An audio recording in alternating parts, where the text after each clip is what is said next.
Welcome to my class, 4 Interpretations of the Genesis Creation Story.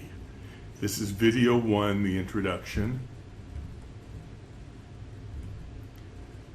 In this class, we will be looking at the first verse in Genesis, the beginning of the creation story.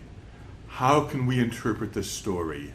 In this class, we will study 4 very different interpretations that grew out of Jewish tradition. Allow me to introduce myself. First, I am a rabbi, receiving my rabbinic ordination from the Jewish Theological Seminary, New York. Second, I'm a professor of philosophy and religion at 2 local colleges.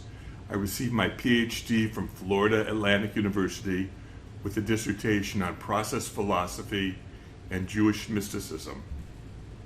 Finally, I am an author of 7 books. My most recent book is 3 creation stories. A Rabbi Encounters the Universe. In this class, we will expand those 3 stories to 4. One of the central teachings of Judaism is the belief that the rabbis have the right to interpret and reinterpret the text of the Torah, the 5 books of Moses, in each generation. In fact, tradition teaches that every verse is open to 70 different interpretations. A rabbinic midrash interpretation teaches there are 70 faces to the Torah, Numbers Rabbah 13:15. Do not worry, we will not look at 70 interpretations, we will limit ourselves to 4. Many Christians, particularly among Protestants, follow Martin Luther's dictum of sola scriptura. The plain meaning of Scripture is the sole source of authority. Judaism has never accepted this dictum. Incidentally, neither has the Catholic Church. Both permit multiple interpretations of Scripture.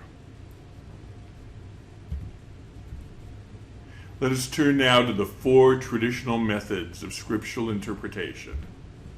Pshat, or the simple meaning. Drash, or the rabbinical meaning. Remez, or the philosophical meaning. Sod, or the mystical meaning. We will apply each of these 4 methods to the first verse of Genesis, but first let us explore what each one means.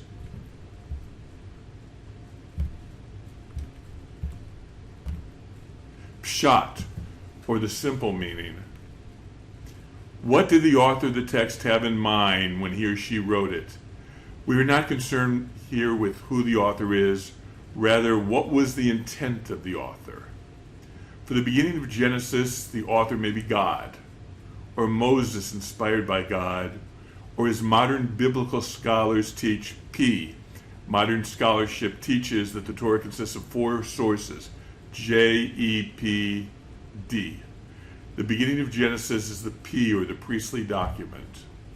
Jewish tradition teaches that the text never leaves its simple meaning, Shabbat 63a and other sources. After saying that, Jewish tradition will bring multiple interpretations that do leave the simple meaning. But to interpret a text, we must always begin with the simple meaning. What did the author mean? Drash, or the rabbinical meaning. The Hebrew word drash means to search. The rabbis of the classical period, approximately 70 to 500 of the Common Era, approached a text looking for more than the simple meaning.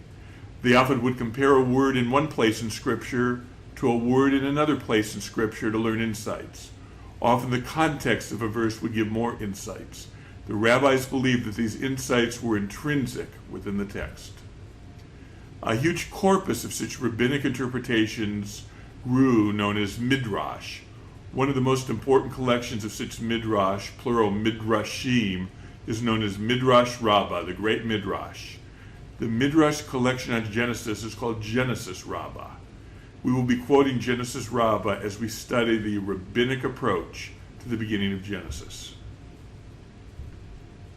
Remez, or the philosophical meaning.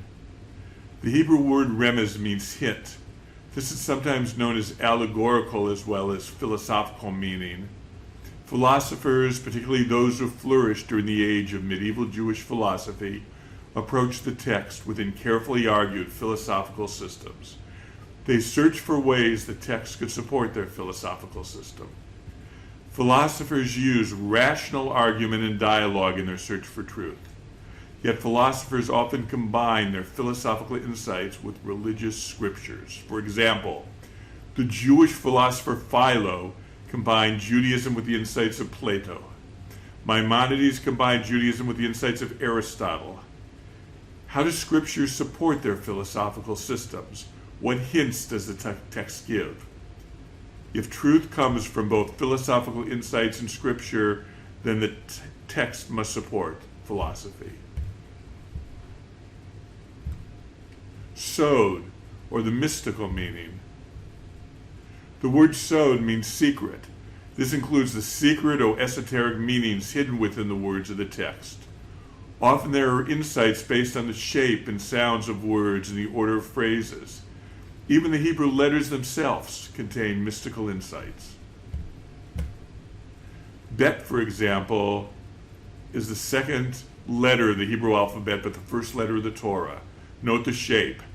If one stands in the middle, one cannot see above, below, or behind.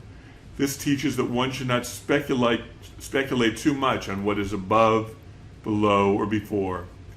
According to the traditions of Kabbalah, Jewish mysticism, too much speculation can be dangerous. The rabbis put the four methods of interpretation together in a slightly different order: pshat, remez, drash, sod. They spell pardes, a Hebrew word meaning orchard. The English word paradise comes from the same root. The Talmud, Chagiga 14, speaks of four rabbis who entered the pardes, or orchard. Ben Azai gazed and then died. Ben Zoma went crazy. Elisha ben Abuya became a heretic. Only Rabbi Akiva was able to enter and leave intact.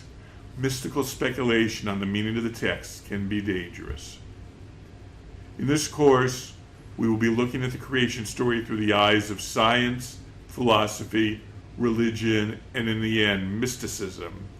May we all enter and exit the Pardes in safety.